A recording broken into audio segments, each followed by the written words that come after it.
Pagmamahal, pagpapatawad at pagkakaroon ng payak na pamumuhay. Yan ang naging sentro ng mensahe ni Pope Francis sa mga lider ng simbahan sa kanyang kauna-unahang misa sa Pilipinas. Pagkatapos ng misa, binisita naman ng Santo Papa ang mga dating batang lansangan. Live mula sa Manila Cathedral, may report si Maris Umali. Maris? Jessica, mapalad po tayo na mapabilang dun sa piling-piling makapasok sa Manila Cathedral para dumalo dun sa kauna-unahang misang pinangunahan mismo ni Pope Francis sa kanyang pagdating dito sa bansa.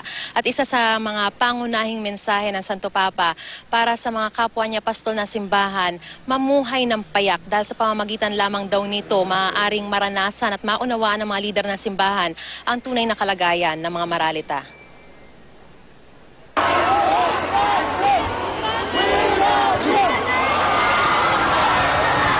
Magiliw na kaway. Walang katapusang ngiti. May thumbs up pa.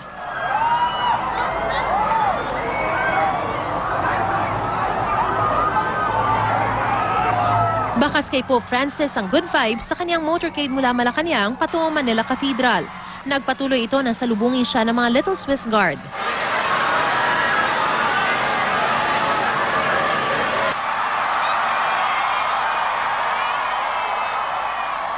Hanggang makapasok siya na simbahan.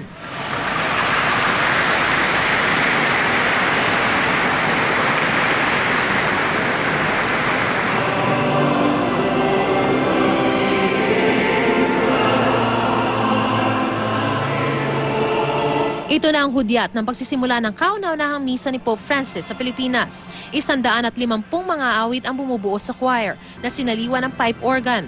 20 kanta ang inihanda para sa paglalakad ng Santo Papa patungong altar. Mga tagpong gusto raw maalala ng mga lider ng simbahang dumalo sa misa na nagkanya-kanya pa ng pagkuha ng video at litrato ng Santo Papa. Pero ito na marahil ang pinaka hindi makakalimutan ng mga nakasaksi sa misa, ang pagsisimula ng kanyang homily. Do you love me? Then, thank you very much. I read the word Jesus.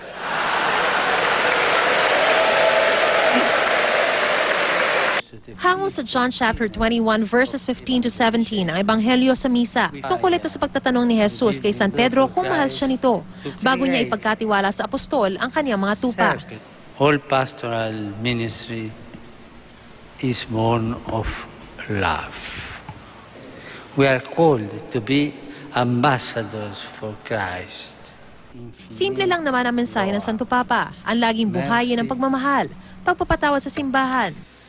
As ambassadors for Christ, we bishops, priests, and religious ought to be the first to welcome His reconciling grace into our hearts. It means rejecting worldly perspectives and seeing all things anew in the light of Christ. Mamuhay raw nawa ng payak ang mga lider ng simbahan. Dahil sa pamamagitan daw nito mauunawaan ang tunay na kalagayan ng mga maralita. The poor at the center of the gospel are at heart of the gospel. If we take away the poor from the gospel, we will cannot understand the whole message of Jesus Christ.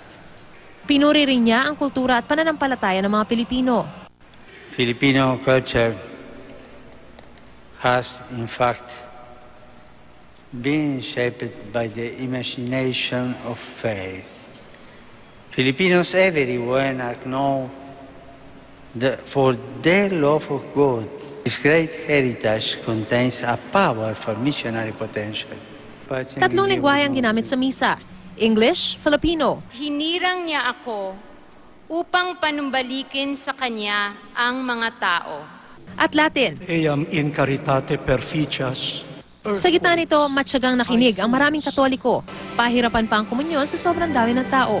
Pero tagumpay pa rin nairaos ang misa.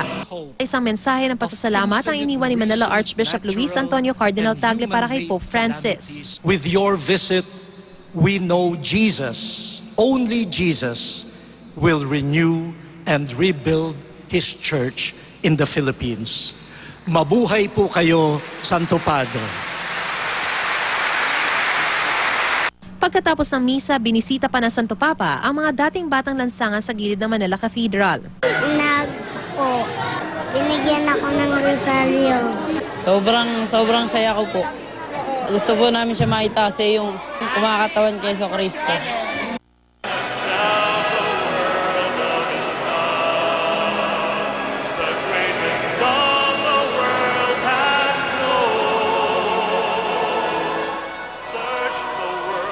Jessica, bawat isa rin doon sa ating mga nakausap na mga pari at madre ay sinasabing sila talaga ay pinagpala na makadalo sa misa ni Pope Francis. Bit-bit po nila sa misa ang mga petisyon ng kani-kanilang mga parokya, kongregasyon at ng buong bansa.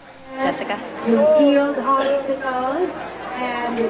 So Maris, overall, naging very inspiring yung mensahe ng Santo Papa sa mga alagad ng simbahan, mga pare at mga madre. Nagkaroon ba ng pagkakataon para mapag-usapan din yung mga problema ng simbahan dyan sa pagtitipunin? Kasi I understand that Mass was especially reserved para sa mga pare at mga madre. Maris? Jessica, tama. Very inspiring nga ang naging mensahe ng Santo Papa sa pamamagitan ng kaniyang homily sa mga leader ng simbahan.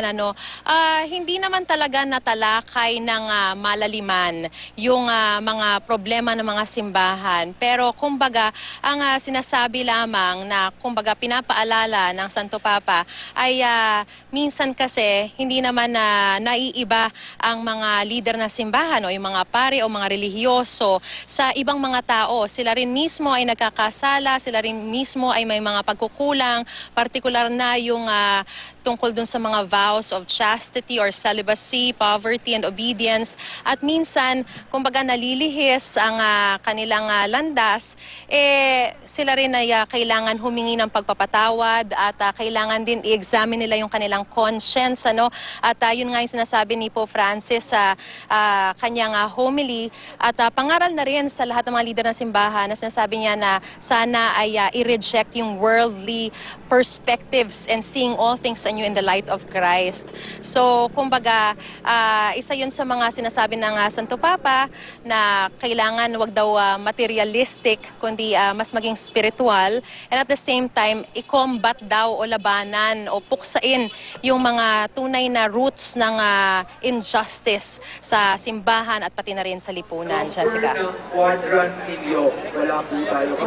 Kasi nabalita kasi bago dumating ang Santo Papa yung inaantay na announcement ng mga pare na nagkaroon na ng mga asawa at mga sariling pamilya. At isa pang problema na naalala ko kasi ginawa namin dito ng istorya dati sa aking programa, na kakaunti na lang yung mga gustong pumasok sa kumbento para sa mga madre. In fact, sa Europe din, ang kinukuha nila yung mga Pilipinong pare at madre dahil dun mismo sa kanilang mga bansa sa Europe, wala nang gustong pumasok sa priesthood at sa pagiging madre.